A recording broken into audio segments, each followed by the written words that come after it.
Alors, qu'est-ce que je vois là? Red Bull engage un avocat pour juger la pénalité d'Hamilton à Silverstone. Mais non! Enfin, c'est pas du ressort d'un avocat de juger un incident de course. Mais qu'est-ce qu'ils vont aller chercher encore chez Red Bull là? N'importe quoi. Ils sont fous, hein. Alors que la poussière commence à retomber autour de l'accrochage entre Hamilton et Verstappen à Silverstone et que chacun commence à en discuter avec du recul, Marco ne décolère pas. Non, enfermez-le, vraiment lui. Le conseiller de Red Bull et directeur de la filière junior de la marque révèle que l'équipe autrichienne a engagé un avocat pour étudier les divers recours pour faire réviser la sanction de 10 secondes infligée au pilote Mercedes. L'avocat doit enquêter sur ce que nous pouvons faire dans une telle situation au sein du cadre légal du sport. On a été chanceux que rien de sérieux n'arrive à Max. La voiture est détruite, le moteur possiblement aussi. On ne peut pas laisser passer cela. Une suspension pour Hamilton serait justifiée. Oh là là, je me retiens de l'insulter, mais franchement, c'est une raclure, hein, ce Marco-là. Le briseur de carrière, c'est pas Hamilton, hein, le briseur de carrière de pilote, c'est lui qui brise les carrières des pilotes Red Bull. C'est pas quelqu'un d'autre, hein. Helmut, hein.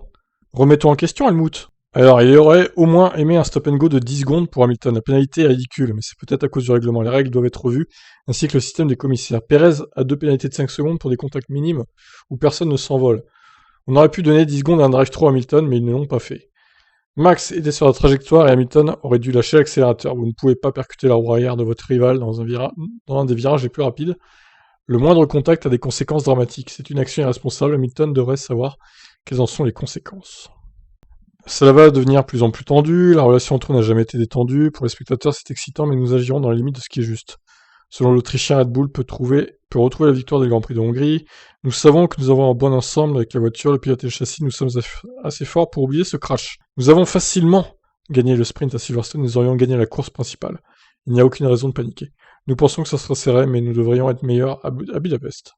Des propos qui sonnent aussi comme une manière de remotiver les troupes, alors que Verstappen n'a plus que 8 points d'avance au championnat pilote, et Red Bull 4 unités chez les constructeurs.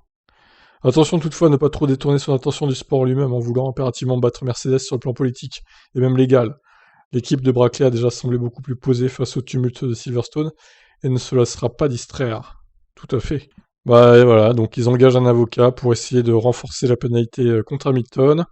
À mon avis, l'avocat il trouvera rien, faut pas rêver. Ils peuvent toujours essayer, hein. C'est encore une fois une manière de mettre la pression à Mercedes dans les médias interposés.